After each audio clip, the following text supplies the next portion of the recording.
ડીસામાં એસસીડબ્લ્યુ school gate સામે દારૂની રેલમછેલ, દારૂની બોટલોની થેલી ફેંકાતા ચકચાર। ડીસા શહેરમાં દારૂબંધીના દાવાઓ વચ્ચે દારૂની રેલમછેલ સામે આવી છે।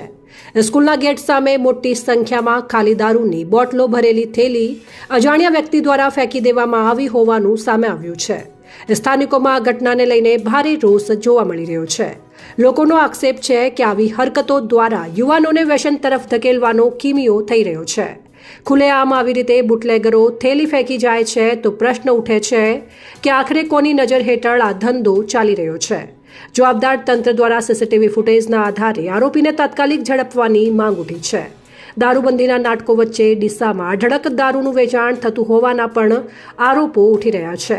હવે પોલીસ તંત્ર આ મામલે કેટલી ઝડપી અને કડક કાર્યવાહી કરે છે તે જોવું રહ્યું। જોતા રહો સેન્ટ્રલ ભારત ન્યૂઝ બ્યુરો। આ એસસીડબ્લ્યુ સ્કૂલ છે અને અહીંયા દારૂના ખાલી બોટલનો ઢગલો પડ્યો હોય અને કે દારૂબંધી જુઓ